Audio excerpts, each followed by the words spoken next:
Salam əziz izləyicilər. Tam olaraq elə indi siz bu videonu izləyərkən dünyada, həmçinin ölkəmizdə müxtəlif hadisələr baş verdi.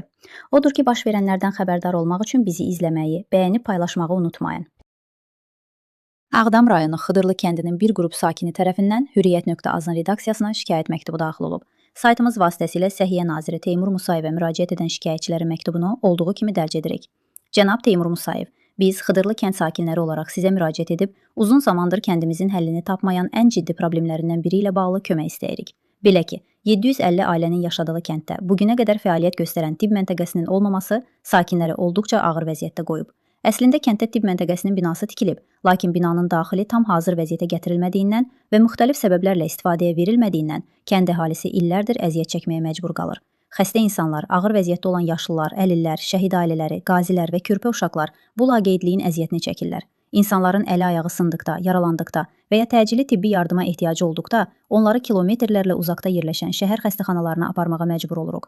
Körpə uşaqlar yüksək hərarətdən əziyyət çəkəndə valideynlər çarəsiz qalır. Kənddə nə aptek, nə də ilkin tibbi yardım göstərə biləcək məntəqə var. Bu vəziyyət insanların həyatı üçün real təhlükəyə çevrilib. Şikayətçilər qeyd edirlər ki, tibb məntəqəsinin tikintisini həyata keçirən şirkət külli miqdarda yeyintiyə yol verdiyindən səhiyyə ocağının tikintisi yarımçıq qalıb. Sakinlərin müraciətləri zamanı aidiyyəti qurumlardan bizə bildirilir ki, tibb məntəqəsinin tikintisini həyata keçirən şirkət tərəfindən külli miqdarda yeyinti hallarına yol verilib və məhz bu səbəbdən açılış gecikir. Əgər doğrudan da hansısa məsuliyyətsizlik və ya qanunsuzluq baş veribsə, bunun əziyyətini niyə sadə kənd sakinləri çəkməlidir? Bugün başqa bir xəstəxanaya çatmaq üçün insanlar təxminən 30 kilometr yol qət etməli olurlar. Maddi imkanı və şəxsi avtomobili olmayan ailələr isə çıxılmaz vəziyyətdə qalır. Kənd sakinləri onları narahat edən daha bir problemi də nazirin diqqətinə çatdırıblar. Kənddə sahibsiz itlərin insanlara hücum etməsi halları da baş verir.